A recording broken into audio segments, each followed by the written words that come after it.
प्रेरणादायी चर्चा। अब आप देखिए दूसरा पक्षी है जटायु। जटायु जटायु के बारे में यह कहा जाता है धन्य जटायु सम को नाही। जटायु के समान कोई धन्य नहीं है। वैसे धन्यता की लिस्ट अगर निकाली जाए तो बहुत धन्य है, बहुत धन्य मिलेंगे आपको, लेकिन एतावता अंत में यही कहा जाता है कि धन्य जटायु सम को नहीं। जटायु के समान कोई धन्य नहीं। क्यों? इसलिए राम काज का रण तन त्यागी, राम काज का रण तन त्यागी, राम काज का रण तन त्यागी, राम काज का रण तन त्यागी। हरिपुर गए परम बड़ भागी, हरिपुर गए परम बड़ भागी, हरिपुर गए परम बड़ भागी, हरिपुर गया परम बड़ भागी। राम काज कारण तनु त्यागी, राम काज कारण तनु त्यागी, राम काज कारण तनु त्यागी, राम काज कारण तनु त्यागी। राम जी के कार्य में उसने प्राण छोड़े, काम काज में नहीं छोड़े, राम काज में छोड़े। हरिपुर गए परम बड़भागी, ये बड़भागी नहीं है, परम बड़भागी है। अच्छा भैया, ये अधम जाति में पैदा हुआ अधम पक्षी है, लेकिन ये इतना बड़भागी बना कैसे? देखो, जाति किसी को बड़भागी नहीं बनाती है, कर्म बड़भागी बनाता है। और जाति अगर बड़भागी बनाती होती तो उत्तम कुल पुलस्त कर नाती। लेकिन गोस्वामी तुलसीदास जी महाराज कहते क्या हैं? गोस्वामी 110 स्वान की नाई इतुत चले उचिताय भड़े आई। लिखा कि नहीं? और एक बात सुन लो, रावण जमे विभीषण त्यागा भयउ विभविन तबई अभागा। बोलो अभागा हुआ कि नहीं? उत्तम कुल पुलस्त कर नाती है। अब बताइए, उत्तम कुल में हुआ पैदा, जाति से ब्राह्मण, लेकिन अभागी हो गया कि नहीं हो गया? है, हो गया अभागी। राम विमुख हो गया, अभागी। लेकिन प्यारे, यहां गीधराज जटायु परम बड़भागी। किससे हुए हैं परम बड़भागी? राम काज कारण तन त्यागी, हरिपुर गये परम बड़भागी। हरिपुर गये, भगवान का धाम मिला और परम बड़भागी हो गए। यह है विशेषता भैया। सूरदास जी ने एक बहुत अच्छी बात कही। सूरदास जी ने जटायु जी के बारे में लिखा है कि लंका में सीता जी जनक जी की याद नहीं कर रही हैं। जनक पिता है, सीता जी लंका में जनक जी की याद नहीं कर रही हैं, जनक जी पिता हैं। जैसे बेटी संकट में आ जाए तो जब बेटी संकट में आती है, अगर पाणी ग्रहण हो गया उसका, तो पहले पति को याद करती संकट में। ये नियम है। अगर पाणी ग्रहण हो गया है, विवाह हो गया, तो संकट आते ही वो किसका स्मरण करती है? अगर पति जीवित है तो पति का करेगी, क्योंकि पति ने रक्षा की जिम्मेदारी ली है। पति का स्मरण करती है, वो पति को याद करती है। मान लीजिए पति सक्षम नहीं है या पति दुनिया में नहीं है, तो फिर वो पिता को याद करती है। और मान लीजिए पिता भी दुनिया में नहीं है और पति भी दुनिया में नहीं है, अथवा पति और पिता दोनों सक्षम में नहीं है, तो फिर वो परम पिता को याद करती है। अंतिम स्थिति फिर यही बनी, केवल परम पिता है। सीता जी जब तक जटायु जी नहीं मिले, इसके पहले तो सबको याद किया सीता जी ने। जब तक जटायु जी नहीं मिले थे, इसके पहले सबको याद किया। आप कहोगे सबको याद किया? हाँ, मैं प्रमाण देता हूं। आइए, आना चाहते हैं क्या? हाँ, ठीक है, ठीक है। 2 मिनट का मौका दे रहे हैं, बड़ी अच्छी बात है। आएंगे 2 मिनट बाद फिर आपको सुनाई जाएगी और बड़े सुंदरतम ढंग से आप श्रवण करेंगे। अभी समय भी है और आप तब तक शरद जी के द्वारा जो भी दिशा निर्देश आपको मिल रहा है उसको श्रवण करिए। प्रेम से बोलिए सीताराम जी महाराज की, जगत गुरु भगवान की नमः। पार्वती पतये हर हर महादेव। आप सभी लोग बड़े ही भक्ति भाव से आज अष्टम दिवस की मंगलमयी चर्चा श्रवण कर रहे हैं। कुछ सूचनाएं हैं और कुछ भामाशाहों के दान जो आज कामतानाथ जी की सेवा में अर्पित हुए हैं वो आशीर्वाद लेंगे। सूचना ये है, कल की कथा का सत्र ठीक 11 बजे से प्रारंभ होगा। कल की कथा 11 बजे से 2 बजे तक रहेगी। उससे पूर्व एक यहाँ पे दंत चिकित्सा शिविर, डेंटल समझते हैं ना, वो भी बाहर कैंप लगेगा और उसमें भी आप भी लोग सम्मिलित होंगे। और कल कथा का विश्राम दिवस है। कथा विश्राम होने के बाद यहाँ यज्ञ आदि की जो परंपरा है वो पूर्ण होगी और कलश जिन माताओं ने उठाया है, समिति अपनी जो व्यवस्था होगी उसमें सम्मान करेगी। और कल ही मानस परिवार के लोग आप सभी लोगों के मध्य में प्रणामी लेने के लिए झोली लेकर के आएंगे। तो ये तो रही सूचना। और अब मैं उन भामाशाहों के नाम ले रहा हूं जिन्होंने कामतानाथ जी की सेवा में आज का सहयोग अपना समर्पित किया है।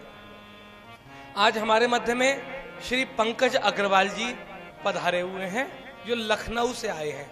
उन्होंने अपने पूज्य पिताजी श्री जगदीश अग्रवाल जी की पुण्य स्मृति में 3100 रुपए औषधालय सेवा के लिए चित्रकूट धाम को अर्पित किए हैं। लखनऊ से भाई साहब पधारे हैं। आप मंच पर आकर महाराज श्री से आशीर्वाद ग्रहण करेंगे। और इसी श्रृंखला में आज मैंने भी अपने पूज्य गुरुदेव पंडित श्री राम बाबू शास्त्री जी, क्योंकि ये शरीर अगर उनसे ना जुड़ता तो शायद आपके मध्य में ना होता, 1 कुंटल अन्न की सेवा के लिए अपने पूज्य गुरुदेव के नाम से मैं व्यासपीठ को समर्पित कर रहा हूं। इसी के साथ में श्री अनिल यादव जी ने 1100 रुपए 50 किलो अन्न के लिए व्यासपीठ को समर्पित किए हैं कामतानाथ जी की सेवा के लिए। मैं नाम बोलता जा रहा हूं, मंच पर आकर आशीर्वाद लेते जाएंगे, देर नहीं करेंगे। श्री ओम शरण बाबू लेबर कॉलोनी से 50 किलो अन्न के लिए 1100 रुपए की सेवा। श्री चांदनी यादव 1100 रुपए। श्री सरोज गुप्ता जी, स्वर्गीय श्री रमेश चंद्र गुप्ता जी हमारी समिति के सदस्य थे, माता जी ने उनकी स्मृति में 1100 रुपए का 50 किलो अन्न सेवा के लिए सहयोग अर्पण किया है, आशीर्वाद लेंगी। श्री रामकृष्ण सिंह जी जसलई रोड से, आपने भी 1100 रुपए। गुरुदेव के शिष्य हैं जयवीर सिंह जी सियार मऊ से पधारे हैं, आपने भी 1100 रुपए का सहयोग किया है। श्री विवेक शर्मा जी ने 501 रुपए। श्री अरिंजय की दादी, अब दादी को अपना नाम याद नहीं था, बोली अरिंजय की दादी हूं, 1100 रुपए दिए हैं। नाथूराम जी ने सब्जी मंडी से 511 रुपए का सहयोग दिया है, नाथूराम जी आवे। सुभाष चंद्र जी ने अपने 400 रुपए अर्पण किए हैं। सुरेश चंद्र मिश्रा जी ने 551 रुपए का सहयोग दिया है। श्रीमती रूपा देवी जी ने 521 रुपए का सहयोग दिया है। सौरभ यादव जी ने 1100 रुपए। इसके अतिरिक्त गुप्त दान में 516 रुपए, गुप्त दान में फिर 1100 रुपए, फिर गुप्त दान में 500 रुपए। और वासु शुक्ला जी, इनका नाती जो निश्चलानंद जी का शिष्य है, उस बालक को भेजे, 1100 रुपए का सहयोग आपने दिया है। और हमारी समिति में बहुत समय से सेवा कर रहे हैं हमारे वीरेंद्र भैया, उनके बच्चों के मन में न जाने क्या ललक आ गई, बोले कि हमने अपनी गुल्लक में से 251 रुपए उन बच्चों के लिए तो बजना चाहिए ना। हाँ, बच्चे कमाते नहीं, जोड़ते हैं, लेकिन वो ऐसी सेवा करें तो ये सेवा बहुत बड़ी बात है। और इस प्रकार से आज की यह सेवा कामतानाथ जी की सेवा में सेवा समर्पित की है।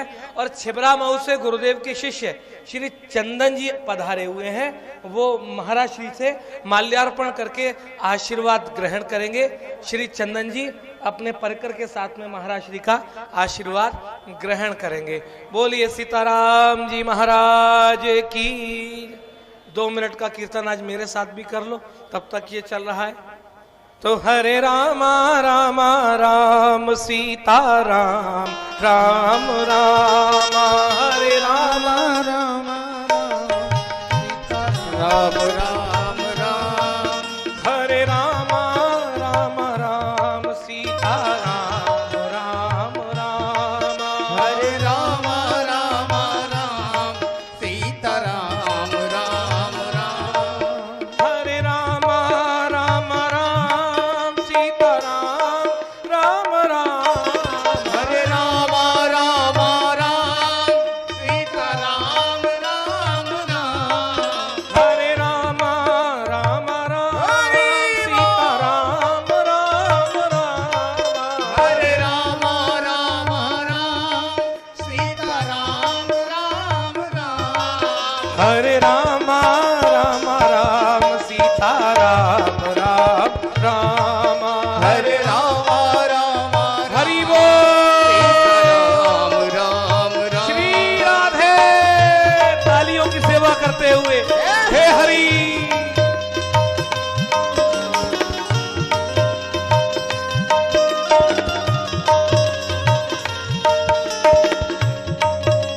जय हो।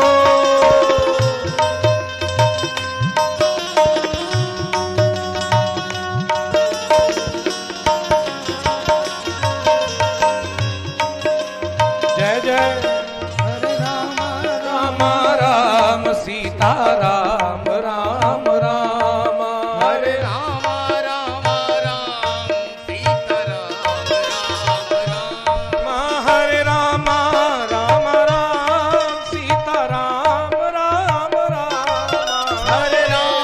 राम राम सीता राम राम राम, हरे रामा रामा राम सीता राम राम राम, हरे राम राम राम सीता राम राम राम, हरे रामा रामा राम सीता राम राम राम, सीता राम राम राम सीता राम राम राम, सीता राम राम राम सीता राम राम राम, सीता राम राम राम सीता राम राम राम, सीता राम राम राम सीता राम राम राम, हरे राम राम राम सीता राम राम राम, हरे राम राम राम सीता राम राम।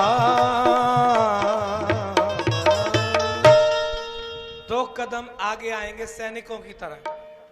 द्विपदा अग्रसर, संघ की शाखा में बोलते हैं ना, द्विपदा अग्रसर, 2 पद आगे बढ़ जाइए। थोड़ा थोड़ा जिससे पीछे के आपके जो कुनबे को थोड़ी जगह मिल जाए। भाई परिवार है तभी तो संग बैठे हो, दुश्मन होते तो नहीं बैठते। इसलिए थोड़ा सा अपने भाइयों को जगह दो, थोड़ा थोड़ा आगे आ जाओ।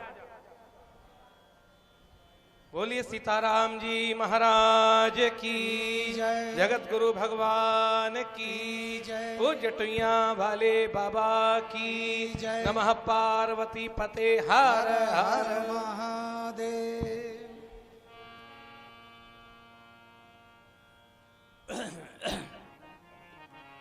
सच्चिदानंद भगवान की जय।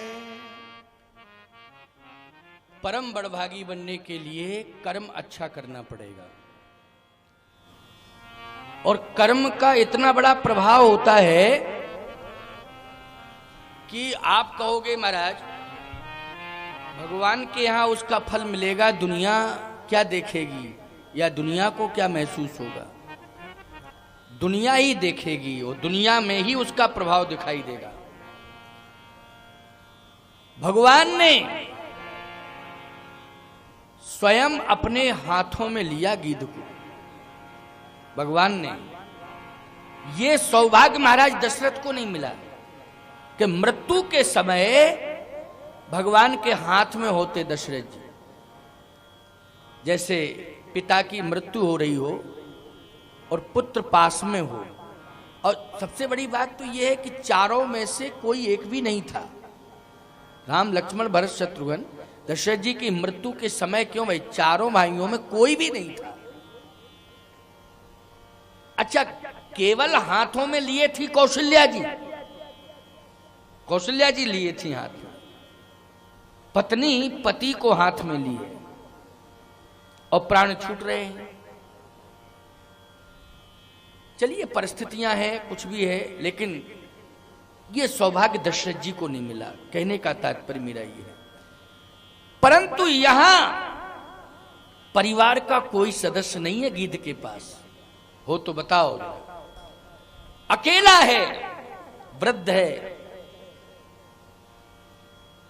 बस राम राम कह रहा है।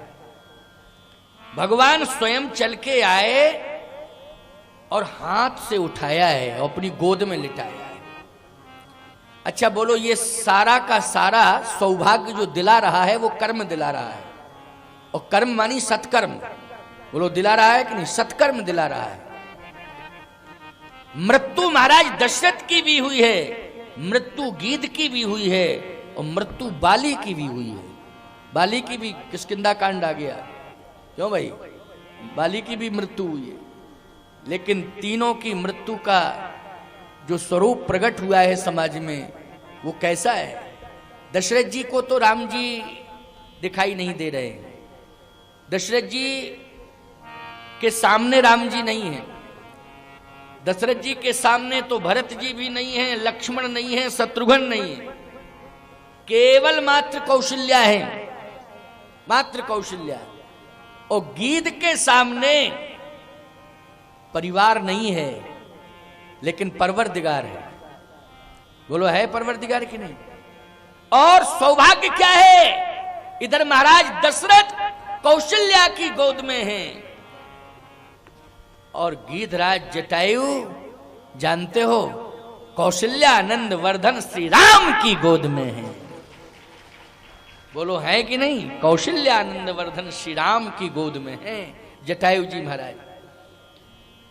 इधर किष्किंधा कांड में आप देखें तो बाली की मृत्यु जब हो रही है तो राम जी गोद में तो नहीं है बाली, लेकिन सम्मुख तो है राम जी।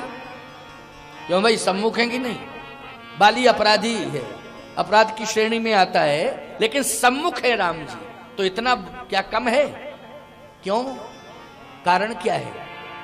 कारण एक है भैया, बाली अपराधी तो है, लेकिन मरने के पहले उसने अपराध स्वीकार कर लिया है, और अपराध स्वीकार कर लिया और कह ये रहा है कि अब मैं जीवन में कभी अपराध नहीं करूंगा। वैसे अपराधी अगर पकड़ जाए तो फिर वो यही भाषा बोलता है कि अब मैं अपराध नहीं करूंगा। क्यों? अपराधी पकड़ जाए तो फिर भाषा यही बोलता कि अब मैं अपराध नहीं करूंगा, मुझे सजा मत दो। अदालत में भी यही कहता है कि मैं अपराध कभी नहीं करूंगा, अपराध किया लेकिन अब नहीं करूंगा, मुझे सजा मत दो। लेकिन प्यारे, वो कहता भले ही है, लेकिन अगर उसे छोड़ दिया जाए तो पुनरावृत्ति फिर करने लगता है। बोलो करने लगता है पुनरावृत्ति की नहीं? कितने ही अपराधी जेल से छूट के भागे और फिर उन्होंने घटना को अंजाम दिया। बोलो, जेल में बंद हैं, अपराध की सजा भोग रहे हैं, लेकिन मौका पाया तो भाग निकले और फिर बड़ी से बड़ी घटना को उन्होंने अंजाम दिया है। इसका मतलब है कि अपराधी कहता जरूर है लेकिन परिवर्तन नहीं करता, लेकिन बाली ने परिवर्तन किया। और उसका प्रमाण क्या है? प्रमाण यही है कि बाली जो है ये कहता है कि मैं जिंदा नहीं रहना चाहता, और ये भी मैं आपको वचन देता हूं कि आप जैसा मैंने कर्म किया है कर्मानुसार मुझे वही सजा आप देना। और यह भी मैं आपको वचन देता हूं कि मैं अपराध की पुनरावृत्ति नहीं करूंगा, मरने के बाद भी किसी भी योनि में जाऊं, लेकिन अपराध को अंजाम नहीं दूंगा, अपराध को स्वीकार नहीं करूंगा। और अपराध जितने भी किए हैं उसके कर्मानुसार मुझे जो भी योनि 84 लाख योनियों के अंतर्गत मिल रही हो, उसी में आप मुझे भेज रहे हैं।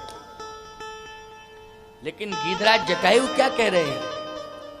गीधराज जटायु कहते हैं, हे प्रभु मैं इसलिए नहीं मर रहा था। क्यों?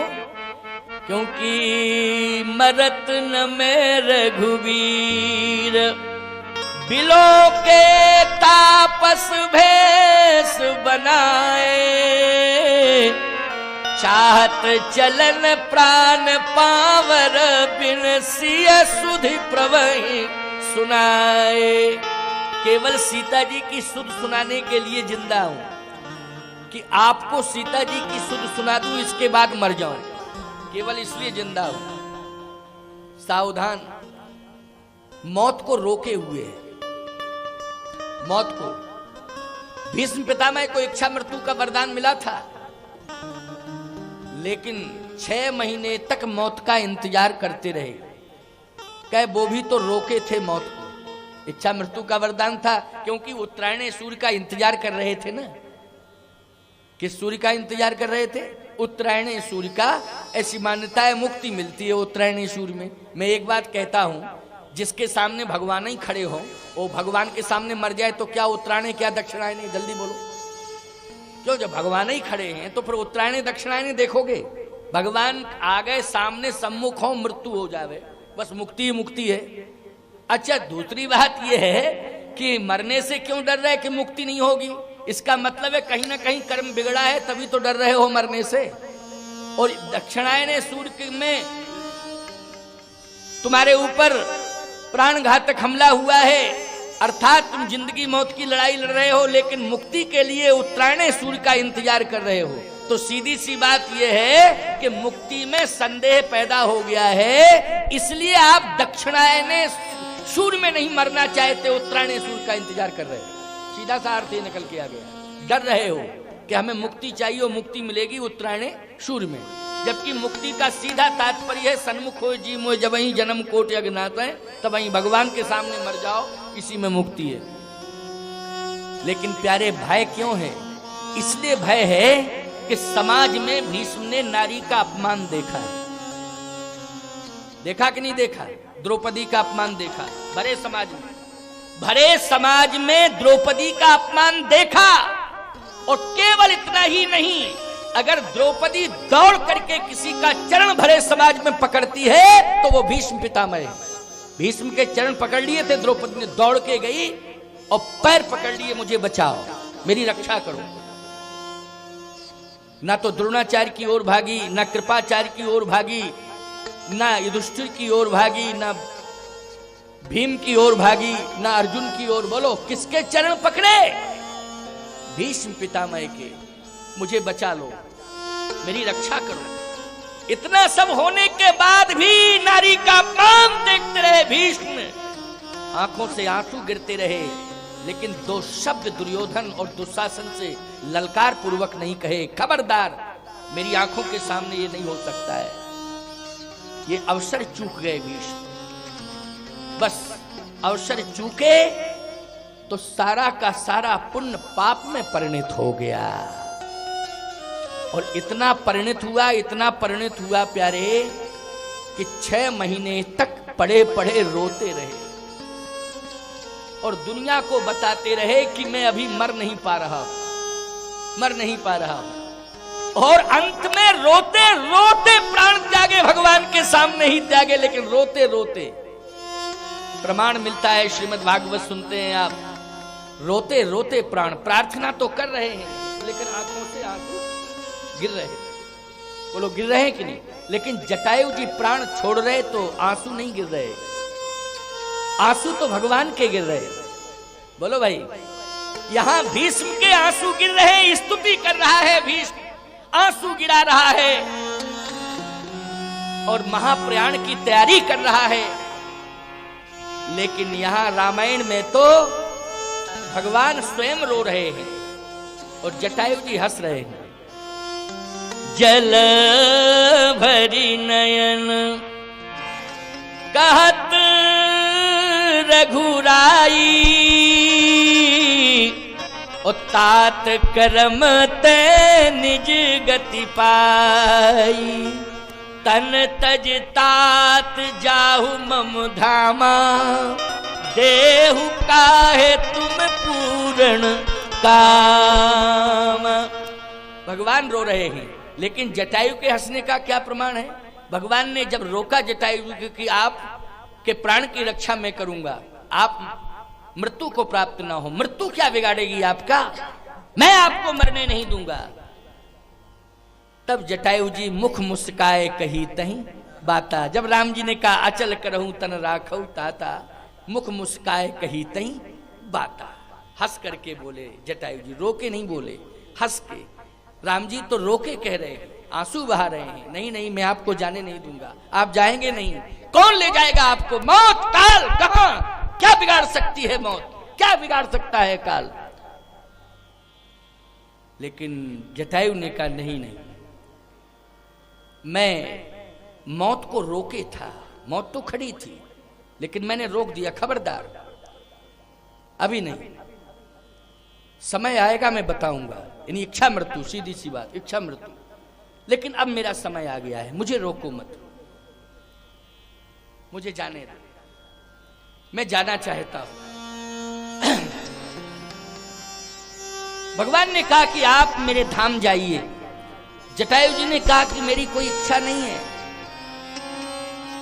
कि मैं आपके धाम ही जाऊं, बस जा रहा हूं। जैसा मैंने कर्म किया है उस कर्म के अनुसार ही मुझे व्यवस्था मिलेगी, क्योंकि आपकी व्यवस्था को मैं बिगाड़ना नहीं चाहता हूं। भगवान ने कहा ऐसा कर्म आपने किया है कि आप पक्षी नहीं, इंसान नहीं, आप तो भगवान बन गए हैं कर्म के बल पर। इसलिए गीध देह तज धर हरि रूपा, स्वयं गीध नारायण बन गया साहब।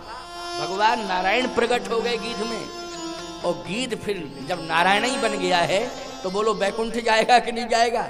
और बैकुंठ जाएगा ही नहीं, बैकुंठाधिपति ही बन गया वो, लेकिन कर्म के बल पर बना। तो सीधी सी बात यह है कि कर्म के बल पर भगवान भी बना जा सकता है, कर्म के बल पर अपने जीवन को सुधारा जा सकता है। लेकिन प्यारे, कर्म अगर बिगड़ जाए तो सुधारने के लिए सत्संग है, और सत्संग के माध्यम से सुधर जाओ तो पुनरावृत्ति मत करो, दोहराना नहीं तो फिर भगवान क्षमा करने वाले नहीं है। और बाली के साथ यही हुआ कि बाली कहता है नहीं नहीं, मैं ना जिंदा रहूंगा और ना ही ये चाहूंगा कि मुझे आप बैकुंठ भेजो। फिर बस इतनी मेरी प्रार्थना है, परिवर्तन करना चाहिए प्यारे। बाली कहता है अब नाथ कर करुणा बिलोको। प्रार्थना मरते समय गीधराज जटायु ने भी की, प्रार्थना मरते समय बाली ने भी की, और प्रार्थना मरते समय महाराज दशरथ ने भी की, और प्रार्थना मरते समय भीष्म पितामह ने भी की। महाराज श्री दशरथ ने राम राम कही राम कही राम, राम कही राम, और दोनों प्रार्थना की चौपाइयां। हा रघुनंदन प्राण प्रीते, तुम बिन जियत बहुत दिन बीते। हे राम, मैं प्राण किसके लिए रोकूं, अब तुम्हारे बिना ये जीवन अच्छा नहीं लगता है, अब तो बस मुझे जाने दो जाने दो जाने दो। राम राम राम राम राम, बार बार राम राम, 6 बार राम राम कहा। गिधराज जटायु भी कह रहे थे राम राम राम, है? राम राम राम राम कह रहे थे, बस राम आ गए। अब राम मिल गए तो गिद्ध ने काम जा रहे। बाली भी कह रहा है सुनहु राम स्वामी सन, प्रार्थना ही ये उसकी प्रार्थना है। सुनहु राम स्वामी सन चलन चातुरी मोर, प्रभु अजहू में पात की अंत काल गति तोर। बोलो ये प्रार्थना है कि नहीं? इस दोहे में बाली प्रार्थना ही कर रहा है, और जब प्रार्थना कर रहा है तो ईमानदारी से बताओ भगवान सुनेंगे कि नहीं सुनेंगे? सुनी प्रार्थना, और प्रार्थना में कहा क्या? अब नाथ कर करुणा बिलोको, देव यही बर मांगी हूँ, जही जोनि जन्म हूँ कर्म बसतः, राम जी पद अनुरागी हूँ। ये प्रार्थना ही है। मैंने जैसा कर्म किया उसके अनुसार मुझे फल देना, उसके अनुसार मुझे योनि मिलनी चाहिए। लेकिन बस इतनी कृपा जरूर करना, मैं किसी भी योनि में जाऊं अपराध नहीं करूंगा, कभी नहीं दोहराऊंगा अपराध, क्योंकि मैं परिणाम समझ चुका हूं कि अपराधी जीवन अच्छा नहीं होता है। और बोलो, अपराध से यदि कोई बचा सकता है आपको तो वो है सत्संग। इसलिए सत्संग की दुनिया से जुड़ जाओ। सत्संग की दुनिया से जुड़ जाओगे प्यारे, तो निश्चित रूप से तुम अपराध से बच जाओगे।